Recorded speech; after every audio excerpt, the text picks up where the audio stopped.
துணை முதலமைச்சர் மற்றும் எல்லா அமைச்சர்கள் உள்ளிட்ட முன்வரிசையிலே இருக்கிற பிரமுகர்கள், அவையெங்கும் நிறைந்திருக்கிற பெரியவர்கள், மாணவர்கள், மாணவிகள் எல்லாருக்கும் என்னுடைய பணிவன்பு கலந்த வணக்கம். இந்த மேடையில் இந்த நேரம் நிற்கிற போது நிறைய உணர்வலைகள். இங்கே இருந்த 3 பிள்ளைகள் தான் பேசினாங்க. 3 பிள்ளைகள் பேசும்போதும் அப்படி மகிழ்ச்சியாக இருந்தது. அங்கே ஒரு தங்கை, ஒரு மகள் ஜாப்பனீஸில் பிச்சோதறினாங்க. அவங்க என்ன சொல்ல வந்தாங்கன்னா, நான் முதல்வன் என்ற வாய்ப்பை கொடுத்த தமிழக அரசுக்கு நன்றி சொன்னாங்க. இன்னொரு மாணவி ரொம்ப ரொம்ப இமோஷனலாக, அவங்களுக்கு பெரிய நிறுவனத்தில் கிடைச்சிருக்கிற வேலையினுடைய முதல் சம்பள கவரை, இந்த முதல் மாத சம்பள கவரை இந்த மேடையில் வச்சு அப்பா கிட்ட கொடுத்தாங்க.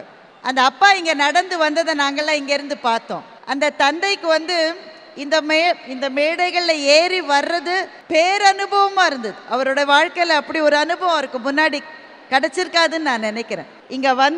இங்கே நின்று கண் கலங்க தன் மகளிடமிருந்து அவளுடைய முதல் மாத சம்பள கவரை அந்த தந்தை பெற்றுக்கொண்டார். இதை பார்க்கிற போது அப்படி நாங்கள் கலங்கி போனோம். அதே மாதிரி ஒரு மாணவர் திருவண்ணாமலைக்கு பக்கத்தில் இருக்கிற ஒரு கிராமத்திலிருந்து அவர் சியோலுக்கு போயிட்டு வந்திருக்கார். இந்த மாதிரி ஒவ்வொருத்தருக்குமே ஏதோ ஒன்று சொல்ல இருக்கிறது. நேரத்தின் அருமை கருதி சில பேர் தான் பேச வச்சிருக்கோம். நான் முதல்வன் என்கிற திட்டம் ரொம்ப ரொம்ப ரொம்ப தேவையான, மிகச்சரியான நேரத்தில் தமிழ்நாடு அரசு கொடுத்திருக்கிற திட்டம் என்பதை நான் நேர்லேயே பார்த்தேன். அது போன ஆண்டு +2 முடித்த மாணவர்கள் அடுத்த கட்டத்துக்கு போகும்போது, அடுத்த கல்லூரிக்கு போகிற போது அவங்களை தயார்படுத்துவதற்கான அந்த ஸ்கில் பேஸ்ட் ட்ரைனிங் சிஸ்டம்ஸை லான்ச் பண்ணுற ஒரு கூட்டத்தில் மாணவர்களை பார்த்தேன். எல்லாருக்கும் சின்ன தயக்கம். +2 படிச்சுட்டாங்க, ஓரளவு மார்க்கெல்லாம் வந்தாச்சு.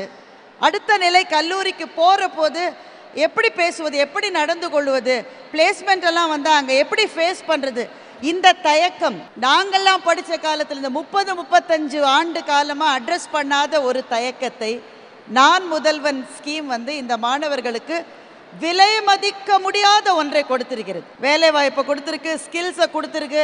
அதெல்லாம் ரொம்ப பெரிய விஷயம். அதெல்லாம் விட பெருசாக ஒன்று கொடுத்துருக்கு. சமூகத்தை பார்க்கிற தன்னம்பிக்கையை இந்த குழந்தைகளுக்கு இந்த திட்டம் கொடுத்திருக்கிறது. அதுக்கு தான் அவங்க பயப்படுவாங்க. பெருநகரங்களிலிருந்து, கொஞ்சம் வசதி படைத்த குடும்பங்களிலிருந்து வர்றவங்களுக்கு அது ஒருவேளை இயல்பாக கூட வரலாம். சிறு நகரங்களிலிருந்து, கிராமங்களிலிருந்து வருகிற குழந்தைகளுக்கு நிறைய விஷயம் தெரியும். ஆனால் ஒரு இடத்துல நின்று அதை பற்றி பேசுறதுக்கு ரொம்ப பயமாக இருக்கும், ரொம்ப கூச்சமாக இருக்கும். தப்பாக ஏதாவது சொல்லிடுவோமோன்னு. அதையெல்லாம் உடைக்கிற ஒரு திட்டம் நான் முதல்வன் ஸ்கீம். அதனால் இதை ஒரு முன்னணி மாநிலமாக நின்று நாம் நிறைவேற்றி இருப்பது கல்வி சிறந்த தமிழ்நாடு என்கிற மாபெரும் கனவை நமக்கு கொடுத்திருக்கிறது. அதனால் பயன்பெற்ற எல்லா குழந்தைகளுக்கும், இன்னும் இந்த அரங்கத்தில் இருக்கிற எல்லாருக்கும் வாழ்த்துக்கள். இப்படி ஒரு கனவை இந்த பிள்ளைங்கள்கிட்ட கொண்டு சேர்த்து அதை நிறைவேற்றி இருக்கிற தமிழ்நாடு அரசாங்கத்துக்கு, முதலமைச்சர் அவர்களுக்கு மனப்பூர்வமான நன்றிகளை இந்த மேடையிலிருந்து பார்க்குற போது தெரிவிக்கணும்னு நினைக்கிறேன். இந்த மார்னிங் பிரேக்ஃபாஸ்ட் ஸ்கீமை பற்றி இங்கே நிறைய பேசிட்டாங்க ஏற்கனவே. எங்கள் அப்பா ஒரு பள்ளிக்கூடத்தில் தலைமை ஆசிரியராக இருந்தார். அப்போ ஒவ்வொரு நாள் காலையிலும் வீட்டிலேருந்து பரபரப்பாக கிளம்புற போது கூடுதலாக 4 டிஃபன் பாக்ஸ் கட்டிக்கிட்டு போவார். நாங்கள்லாம் கேலி பண்ணுவோம், என்னப்பா உங்களுக்கு ஒரு டிஃபன் பாக்ஸ் போதாதா, 4 வேளையாக சாப்பிடுவீங்கன்னு கேட்போம். உண்மையில் அவர் எதுக்கு அதை எடுத்துகிட்டு போவார்னா, ஒவ்வொரு நாள் காலையிலையும் ப்ரேயர் நடக்கிற போது 4 பசங்களாவது மயக்கம் போட்டு விழுவாங்க. கட்டாயமாக இது சாதாரண மக்கள் படிக்கிற நிறைய பள்ளிகளில் இது நடக்கும்.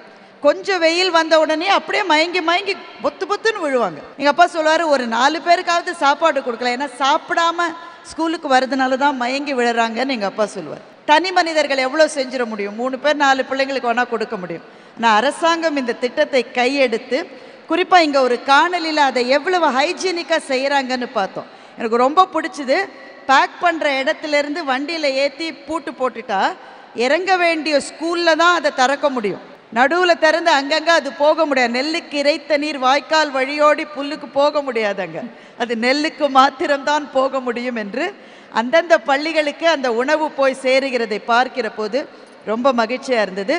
தொடர்ந்து நம்முடைய மாநிலம் கல்வியிலே சிறந்து விளங்குகிற மாநிலமாக வரத்துக்கு நிறைய ஸ்கீம்ஸை கொடுத்துருக்கிற எல்லாருக்கும், அதற்காக உழைக்கிற எல்லா நிலையில் இருக்கிறவங்களுக்கும் என்னுடைய நன்றியை நான் தெரிவித்துக் கொள்கிறேன். இந்த வாய்ப்புக்கும் மிகுந்த நன்றி.